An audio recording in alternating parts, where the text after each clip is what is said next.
Mr. President, High Commissioner, Special Rapporteur, distinguished delegates, I have just returned from Cox's Bazar, the largest refugee camp in the world. What I saw there will never leave me. In a sweltering shelter, a Rohingya mother told me she hasn't slept in days, not from heat or hunger, but from fear. She stays awake every night to guard her daughters and sons. I tell them not to cry, not to move, she whispered, because the dark does not forgive girls like us. She will not walk to the toilet after sunset. Women who do have been raped in the meters between the tent and the latrine. I met a young boy, Abdurrahman, only 3 years age. His leg was shot while fleeing across the border. His father was executed before his eyes. His mother carried him, drenched in blood, across the Naaf River. She did not know if he would survive. In an MSF clinic, I stood in a room of 5 girls. All had just given birth. None looked older than 15. All had become mothers through rape. This is not just a crisis, it is a call to protect, to deliver justice, and to stop the erasure of an entire people. Meanwhile, food rations are being cut. More than 6,500 learning centres have closed. 500,000 children now roam aimlessly, exposed to trafficking, injury, and despair.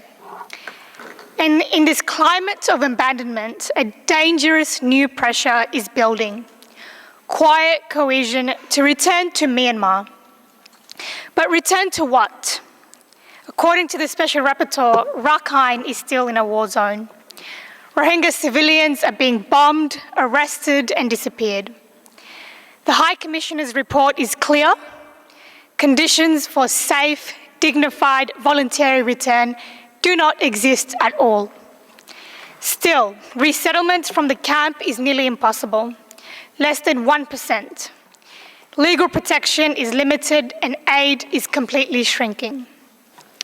So families are forced into impossible choices, to risk dangerous journeys across seas toward Malaysia and Indonesia, or remain trapped in endless limbo with no clear future. Let me be clear.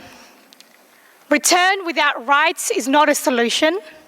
Return to surveillance, to statelessness, to open-air prisons is not a solution. And Rohingya refugees know this. This is why they still say, we will return, but only when we can go back as citizens, as humans in dignity.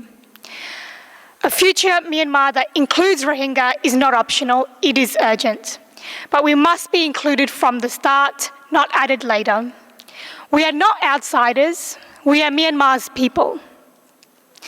To move forward toward the future, I respectfully urge Member States to expand third country resettlement, provide legal protection, education and livelihoods to those who cannot return, increase humanitarian aid, especially in Rakhine, where food insecurity is rising, support transitional justice, and ensure any future political process in Myanmar includes all ethnic groups, especially the Rohingya, from the absolute beginning. I close with this. Statelessness is not a natural disaster, it is violence. Deliberate, designed, enforced by law, borders, and silence. Undoing it takes more than policies. It takes political will, it takes courage, it takes listening to those who have survived the very fire and are still standing today. We are not waiting in silence, we are organising, rebuilding, leading. We are not just victims, we are visionaries. Let this not be another moment where the world looks away. Let it be the one where we are finally seen and are believed. Thank you.